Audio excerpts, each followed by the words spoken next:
Ese día hacía tanto calor que me senté en los escalones de la puerta de mi casa a sentir algo de la poca brisa que corría.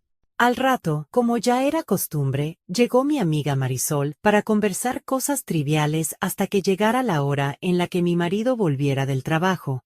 Mi marido y yo íbamos a cumplir 6 años juntos y éramos una pareja estable, pero más que todo, disfrutábamos mucho de nuestras compañías mutuamente.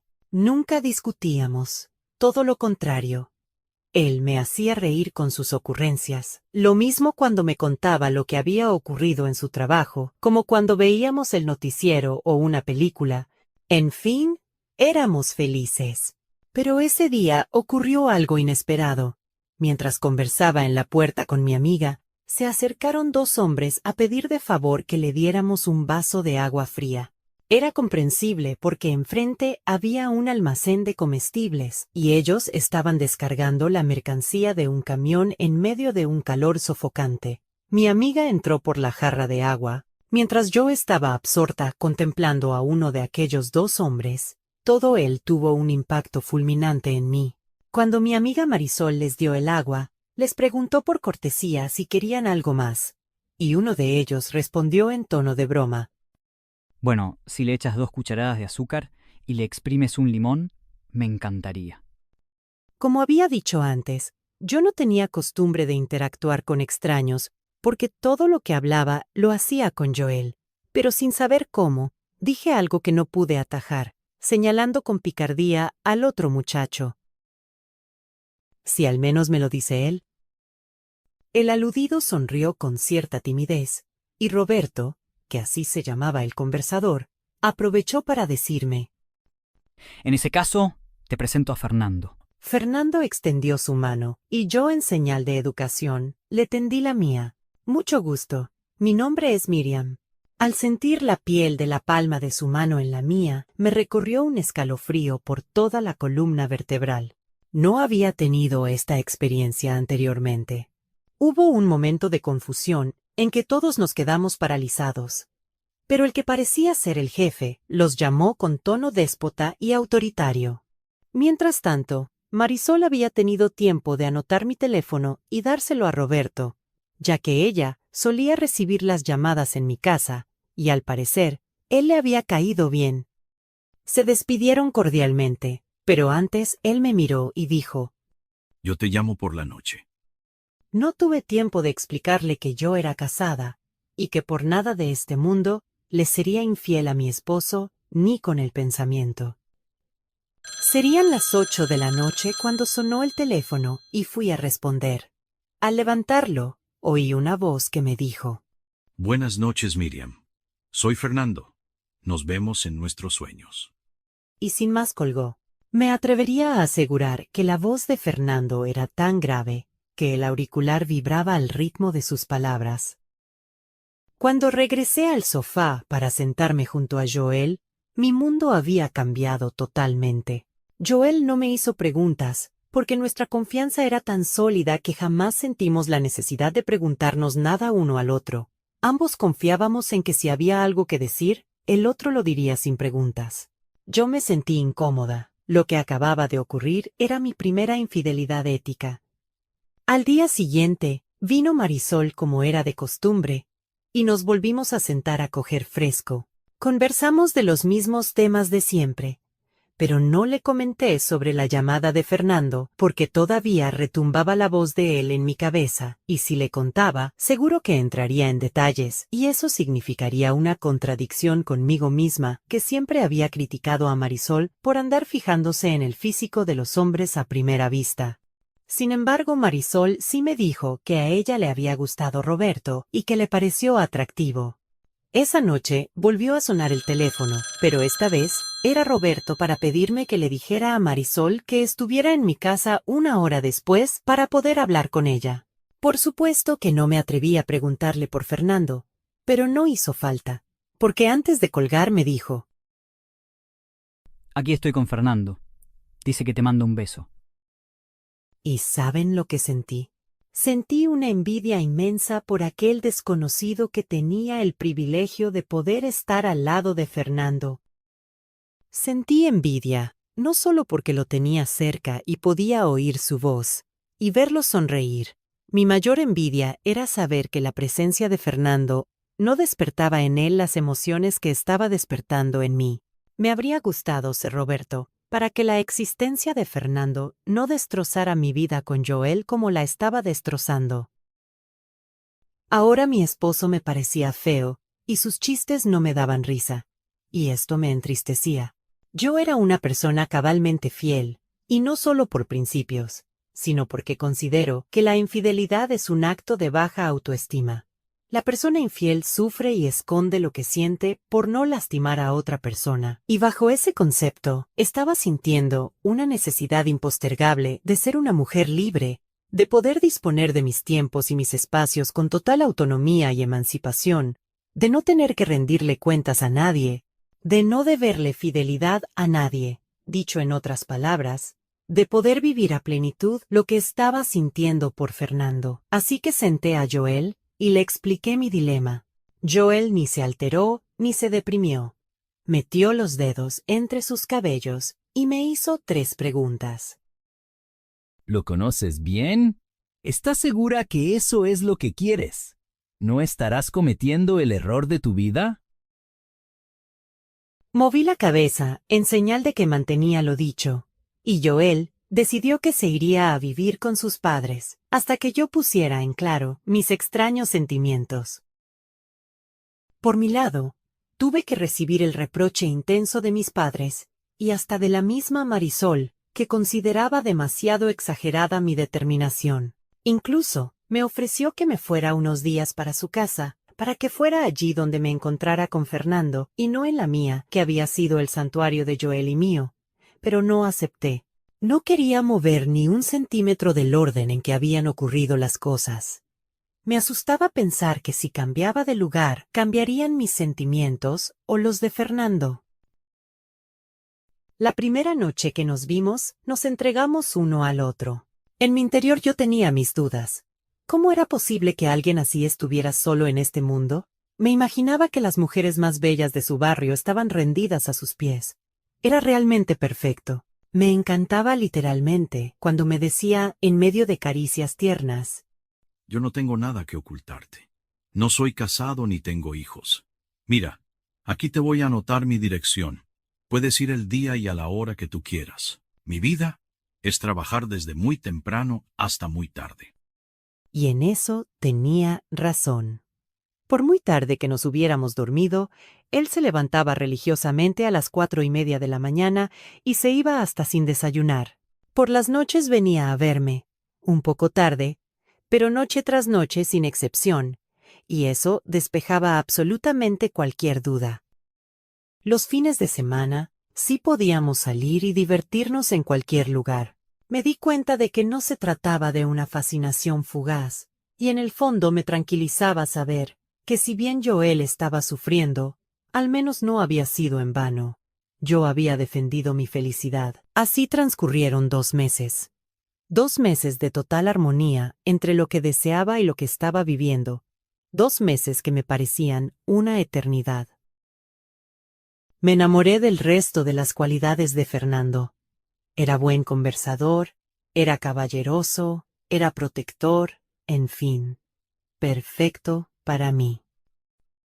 Pero una noche, Fernando no vino a verme, y mi angustia era tan grande que solo atiné a ir a casa de Marisol, para ver si Roberto sabía algo de su amigo, pero no obtuve respuesta. 1 día, 2, 3 días, sin saber de él.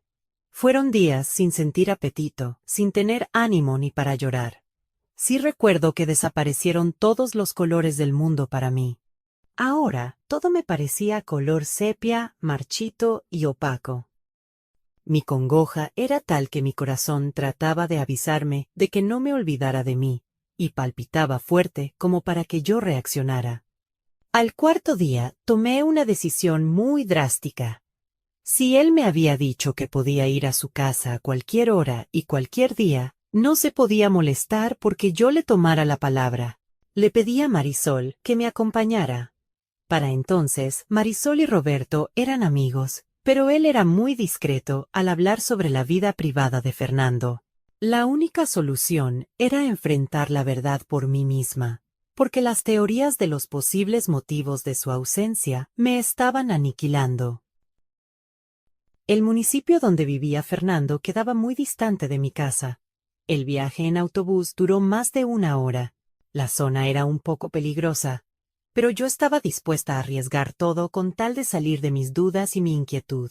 No quise comprometer a Marisol a llegar a la casa por miedo a involucrarla en algún problema, porque al fin y al cabo no sabíamos a qué nos podíamos enfrentar.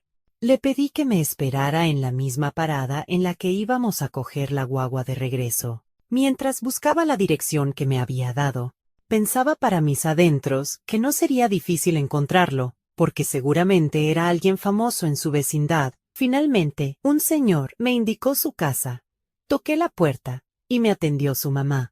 Una señora muy amable que me sorprendió al preguntarme, ¿eres Miriam? Sus palabras me devolvieron toda la tranquilidad. Si ella sabía mi nombre, era porque él le había hablado de mí, y la dulzura y el cariño en que me habló indicaban que él había hablado bien de mí. Me explicó. Yo no sabría decirte dónde está él porque no lo sé, pero sí puedo recomendarte que no te preocupes ni te angusties. A veces por su trabajo lo mandan a otras provincias y desde allá no tiene forma de comunicarse. Yo soy su mamá y si algo malo le hubiera pasado, no estaría tan tranquila. Cuando salí de casa de Fernando, me sentía más tranquila, aunque admito que mi aspiración era verlo a él, como fuera, con otra mujer, con lo que fuera, pero verlo. Me tranquilizó saber que, a juzgar por lo que me había dicho su madre, él estaba bien, y eso era lo que más me preocupaba. De camino a encontrarme con Marisol en la parada, pensé invitarla a una pizzería cercana. Sentía un hambre voraz. Mi apetito estaba de vuelta. Pero cuando íbamos cruzando la calle, el grito entusiasta de Marisol me paralizó. ¡Roberto! Efectivamente, Roberto iba en una bicicleta y se detuvo asombrado de vernos por su zona. Cuando iba a empezar a explicarle, me interrumpió. Ya lo saben, ¿no? Se lo advertí 1000 veces. Le dije que no podía escaparse todos los días del campamento para ir a verte. Pero no me escuchó, y mira ahora. Al parecer, Roberto supuso que la madre de Fernando me había revelado el secreto y fue así que supe que Fernando y él estaban presos en campamentos abiertos, pero como a ambos les faltaba poco tiempo de condena y tenían buen comportamiento, les permitían salir los fines de semana.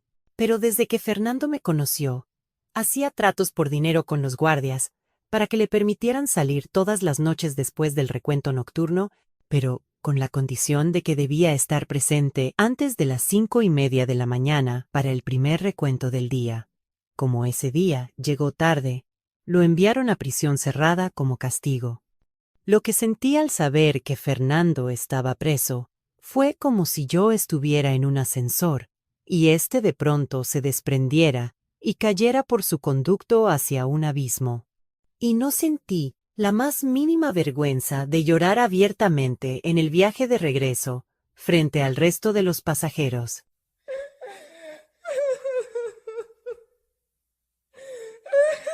Lloraba por descubrir que Fernando me había mentido. Lloraba porque ahora estábamos separados por muchas rejas con candados y varios guardias que no entendían mi necesidad de verlo, tocarlo o hablar con él. Lloraba porque lo extrañaba. Y lloraba también porque nunca me imaginé tener que visitar una prisión. Ahora, todo tenía sentido. Tenía sentido que estuviera solo. Tenía sentido que se levantara y se fuera corriendo sin desayunar. Tenía sentido que el día que lo conocí, alguien que parecía el jefe lo hubiera llamado con tanta autoridad. Era un recluso que trabajaba en la calle durante el día. Pero para ese entonces, ya él significaba para mí mucho más que una apariencia atractiva. Ya había quedado atrás la pasión inicial para ceder el paso a un amor sincero y profundo, que está dispuesto a superar cualquier barrera, con tal de que no muriera. Me informé de los pasos que debía dar para poder visitarlo. La primera vez que fui, él no me esperaba y se conmovió mucho al verme. Se sentía avergonzado y me aseguró que lo último que él habría deseado era que yo lo viera con ese horrible uniforme y ponerme en una situación tan engorrosa. Me aseguró que hablaría con su compadre para que me ayudara con $100 al mes para cubrir los gastos. Y a partir de ese momento comencé a vivir una nueva etapa. Aprendí a reemplazar su ausencia física escribiéndole una carta al día donde le decía lo que hacía, lo que pensaba y lo que sentía. Estas cartas se las llevaba semanalmente al reeducador, que al mismo tiempo me entregaba la misma cantidad de cartas escritas por él para mí. Mediante esta correspondencia continua, soñábamos con el futuro.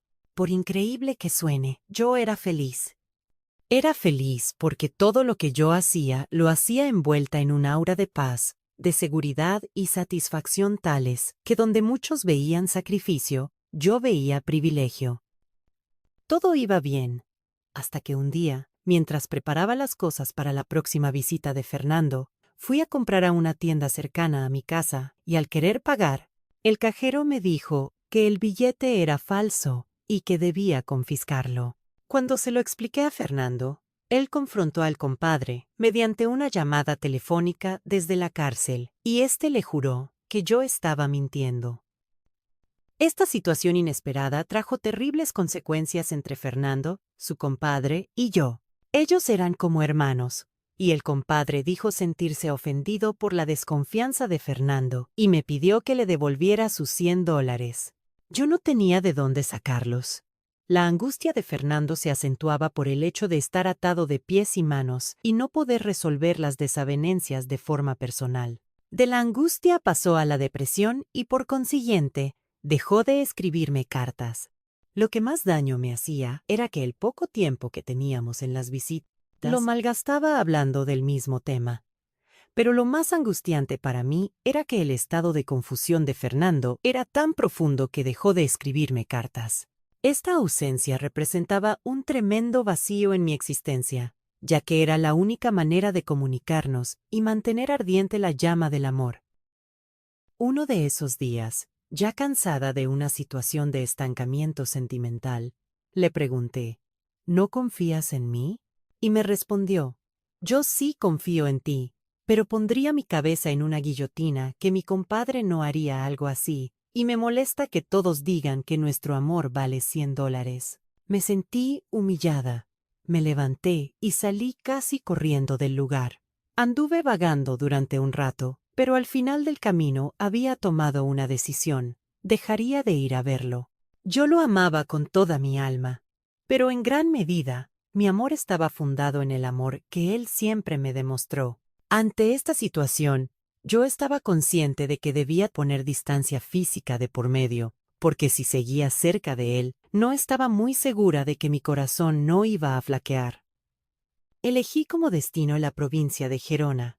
Esta era una pequeña ciudad turística que era famosa por ser la opción de mujeres jóvenes que huían de la miseria y llegaban allí a vender sus cuerpos por unos cuantos $. Y aunque nunca me pasó por la mente hacer algo semejante, sí tenía conocimiento de que había cientos de formas de ganar $, de forma honrada, pero rápida. Creo que en gran medida mi decisión tenía como propósito castigar a Fernando. Lo digo porque elegí el mismo día que le tocaba la visita para irme para siempre. Mi sueño era reunir los $100 y decirle, aquí tienes, esto es lo que tú vales. El viaje fue larguísimo, pero durante todo el trayecto me acompañaron los fragmentos de cartas que Fernando me había escrito y que yo solía releer hasta que me llegaran las siguientes. Casi me las sabía de memoria. Cuando llegué a aquel paraje diferente, veía con estupefacción a decenas de jóvenes bebiendo, cantando y bailando, y en mi mente solo 2 preguntas. ¿Cómo pueden ser felices? ¿Cómo le hacen para vivir sin él? Había tanto contraste entre mi alma y mi alrededor, que no aguanté más, y me senté en la mesa de un bar, a llorar todo el llanto que contuve durante mi viaje. Para colmo, como si fuera a propósito, en el lugar no dejaban de poner una y otra vez las canciones que solíamos escuchar juntos. Recuerdo que puse la cabeza sobre mi brazo y de vez en cuando la levantaba con la improbable esperanza de que Fernando viniera hacia mí me tendiera la mano y me dijera que Se todo me estaba acercó bien. un Un joven de aspecto noble y me preguntó por qué lloraba. Yo me sentía tan extraviada y solitaria que no dudé en buscar consuelo, contándole de manera detallada los últimos acontecimientos que había vivido con Fernando. Él me escuchó con mucha paciencia y atención. Terminé mi relato con la pregunta que me había estado agobiando desde la última vez que había hablado con Fernando. Entonces, ¿quién es el que vale $100? ¿Él o yo? Daniel me miró, y sin dudarlo, un instante respondió. Vienen saliendo a 50 cada uno.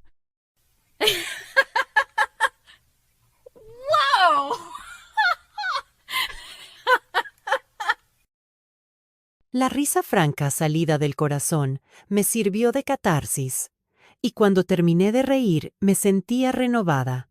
Fue como un respiro entre tantas lágrimas contenidas. No solucionó mi pena, pero me recordó que aún había luz en mi mundo, y que mi dolor no era infinito, y que tal vez el primer paso para sanar era permitirme reír.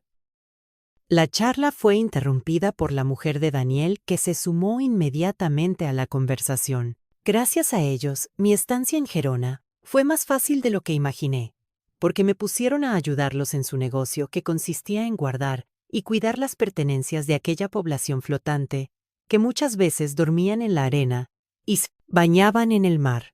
Al cabo de 2 meses, ya yo estaba lista para regresar a mi casa. Había ahorrado el doble de lo que necesitaba. Por supuesto que mi amor por Fernando estaba intacto, pero ahora era más sereno, más depurado y más real. Mi intención no era volver con él, sino cumplir con mi palabra y vivir en paz conmigo misma. De modo que regresé con alegría, porque vería a mis padres y a Marisol. Al siguiente día, me dispuse a llevarle el dinero a la madre de Fernando. Me sentía nerviosa, pero ese había sido el propósito de todo el sacrificio hecho en el último tiempo. Toqué la puerta, y cuando abrieron, ahí, frente a mí, como si fuera el primer día, estaba él. Sentí el mismo impacto que había sentido el día que lo conocí, pero me contuve. Antes de que yo pudiera reaccionar, él se puso de rodillas ante mí y ante algunos transeúntes que iban por la calle pidiéndome perdón repetidamente. Entramos, y cuando nos sentamos en la sala, la madre salió de uno de los cuartos, con un montón de cartas en sus manos. La última decía: Mi amor, no sé cuándo leerás esta carta, pero pienso que las palabras nunca son viejas, si son sinceras. No me alcanzará la vida para pedirte perdón. En esta carta te explico todo lo que pasó. Mi compadre y yo somos como hermanos desde que éramos niños. Hace 3 años, habíamos trabajado duro para reunir el dinero, poder irnos del país ilegalmente. Cuando la policía nos sorprendió, yo los entretuve y él pudo escapar con el dinero que teníamos. Por eso, a mí me sancionaron a 5 años de privación de libertad. Yo no soy un delincuente. En todo este tiempo, él ha sido quien se ha ocupado de todos mis problemas, incluido el pago a los guardias para que yo fuera a verte cada noche. También ha tenido la posibilidad de irse del país y dejarme atrás y no lo hizo. Ha estado esperando por mi libertad para intentarlo nuevamente. Antes de que ocurriera lo del billete, él y yo tuvimos una conversación frente a su mujer. Yo le dejé claro que si tú no te ibas conmigo, yo me quedaría aquí junto a ti. La mujer de él, al oír esto, creyó que lo ideal sería crear un conflicto que nos separara a todos.